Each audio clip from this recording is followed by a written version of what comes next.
I mean, a list of stocks which he kind of is compared to a football team. There is offense, there is defense. Nandan, great to have you with us here, first of all, on CNBC TV 18. And we're seeing you after a long time, so it's a pleasure. Prashant this side. I mean, just describe to our viewers what you're trying to do. And before that, I mean, if you can just preface that with your thoughts on, the phase of the market that we find ourselves in. Because we seem to have changed from, a very general bullish go-go kind of market to more cautious and generally a market where globally one is starting to realize that maybe, the QE support, central bank support is not going to be there, at least not for the foreseeable future. So if you can address both those things. I think the most important thing for any Indian investor to remember firstly is that we are among all major economies, we are the highest growth. So we will have problems, from year to year, month to month, whatever. But these things, the most important thing to remember is that FIIs will be back because ultimately we are the highest growth economy. So you have, for example, in the West, which is slowing, you also have China, which is slowing. Of course, what policy changes suddenly China will have, because they also have, their revision of their entire Politburo, where he's seeking, Jinping is seeking a re-election. So that is another big unknown. But take that apart.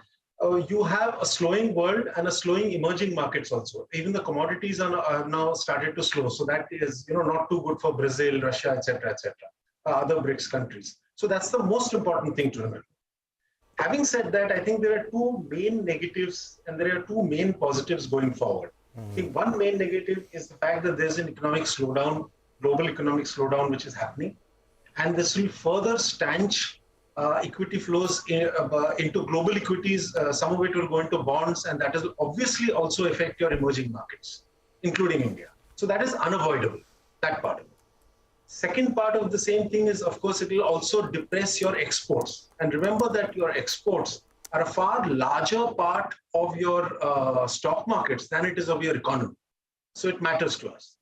The second negative is the fact that your effective inflation has shown up only on margins in the Q4 results. It still hasn't shown up on sales growth, that is on demand.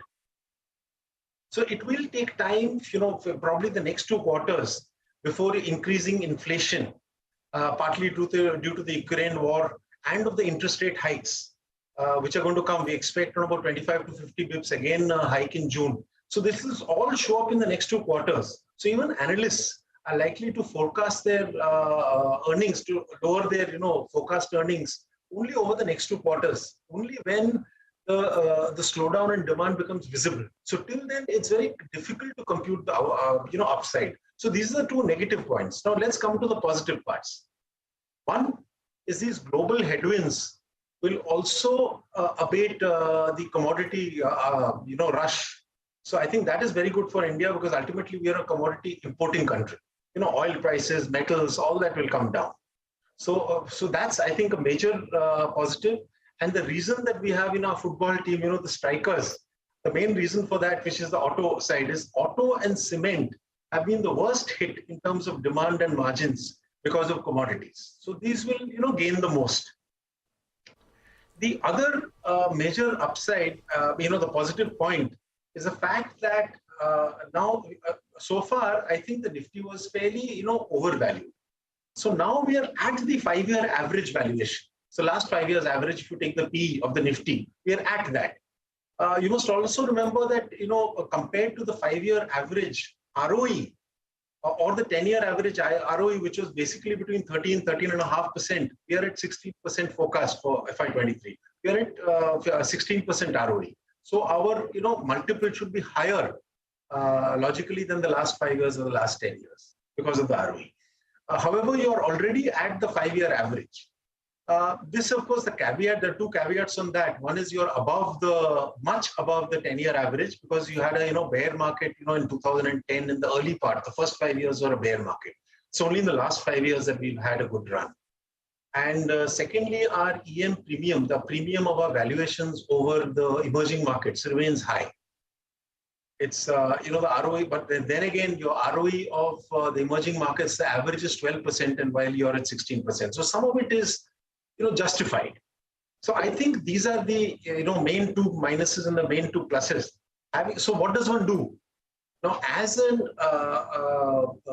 institutional investor for whom our report is written, one has to have a balanced portfolio. So some will be the defensive bets, some will be the... Got it. No, Nandan, got it. Good afternoon. And, I think you've done this exercise in the past as well. I think you are a big football fan. Now, going at the strikers list, it's almost as if, you're going with the, still the Messis and Ronaldos of the world instead of going with the Haalands and, the Kylian Mbappes of the world, right? Yes. Tried and tested autos as attacking field. Do you think it can get a bit tired, this team, when it comes to score the goals, given the recent history? So you see what has happened in this is, one, you have a recovery which is happening in the auto, which in the figures are just becoming better for May compared to March. So for all three segments that we've taken, commercial vehicles, we have for Ashok Leyland there, the fleet sizes are aging. So obviously, the replacement cycle will become better for commercial vehicles, and they've been gaining market share. And the CV sales have been going up from month to month. If you look at TVS Motors, which is the two-wheeler side, we have finally a rural recovery which might start now. And on the third point, which is Maruti, we have a launch which is scheduled in around about July or so. So in all these cases, you have a recovery which is evident. And which is, unlike cement, which is the other sector which will benefit out of, commodities coming down, auto has, your tailwinds running for each of the three subsectors that I've mentioned, for which I have representatives among my strikers. Yeah, I mean, there is also banks, right? Midfield. There is HDFC Bank, ICICI Bank. Nandan, what will it take for, the problem is that consensus now believes that banks are the place to be. That's been the view for the last at least 3 months now. But stocks are doing what they are. What will it kind of take for them to break out of here and start to perform well? Go on. So I think the credit growth, which was languishing at sub 10%, so it is over 8 to 9%. Our forecast is for credit growth to improve to at least 11% through the course of this year. So that, I think, is the single biggest driver. Among the banks, of course, we prefer the private sector, which is why we've been given ICICI and HDFC Bank. These are the ones which continue to take away market share, and their fee income is also increasing. So it is both on the lending side as well as the fee income that will be improving for these banks going forward. So the problem has been credit growth. Now with retail picking up, I think these banks should start doing well. But these are, of course, versatile. These are not my aggressive bets. Neither are they my defensive bets. Got that point. Who's your favorite goalkeeper, Nandan? Of course, you're choosing NTPC as a stock. I keep to the topic. My favorite goalkeeper here is NTPC. Okay. I think NTPC, Apollo Hospitals, and Sun Pharma are my line of defense. Yeah, but NTPC has done well of late. So you reckon risk reward is still favorable here? Yeah, so it has got a little bit of growth also, because once its renewables come on, come on stream, the capex in renewables is going to increase a lot more. What was done in the coal side will be now replicated in the renewable side over the next 10 years. So you have a growth which is continuing in NTPC, and you have its defensive quality. And in terms of pharma, Nandan, a lot of people are saying that perhaps it's lost its stature as the pure defensive, right? It's actually not done well in a rising market. It's not done well even in a falling market. What makes you bullish on Apollo and the other one that you're choosing, Sun Pharma? No, we've specifically chosen these stocks. So it's not just the sector as a whole. So we've specifically, you're right, that pharma has actually not done very well in either falling markets or rising markets. So we've specifically chosen Sun Pharma for its defensive quality, because it's largely into the specialty areas. So those are the areas where we will acquire more brands in the US and so on. It's got a good balance sheet now. So these are positive drivers for Sun Pharma in particular. And then just one question: you have Gujarat Fluoro there as a without going too much. I mean, what's the broad theme there that you're betting on, or is it a very sort of company specific story here? Well, it's company specific. It's company. The products are doing well here, so it's company specific. Company specific. Okay, got it. Finally, there's a team of strikers which maybe is not in the team yet, but they're pushing the strikers, right? And in that, very interesting, some of these new economy stocks like CE Info and CMS Info, Nandan, a lot of people believe that perhaps a lot of these stocks did see a lot of re-rating last year, and this year we're seeing excesses being thrown out of the system. Your thoughts?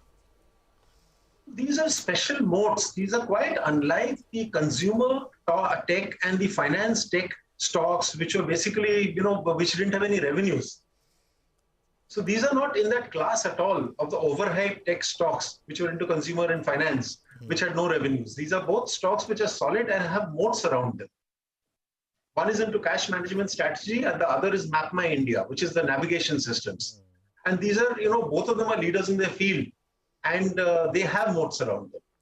Got that point. Before we let you go, Nandan, what's the biggest risk factor for this market as we move along? A lot of people are calling the current move a bear market rally. Your thoughts on whether there's a risk that this market perhaps will break the lows and seek lower levels and see a 20-30% correction this year? See, a lot of it rides now on domestic consumption rather than exports, because the globe is going to weaken. So the question is how much domestic consumption moves up is the main thing. Is that at risk because of inflation and interest rates? For example, if the RBI hikes the rates much more than necessary because of inflation, which is very unlikely, because we understand that this is not really a demand-led inflation like in the West. It's more a supply-led inflation. It's because of the cost pressures, not so much because of demand. So if there is any policy jerks, so that is something which could affect domestic consumption. Got it. Nandan, thanks a lot for joining us. It was good talking to you, and as Prashant said, we are speaking after a long time, so it was really refreshing to get your thoughts. Hope that we get to talk sooner once again. That's the word coming in from DAM Capital.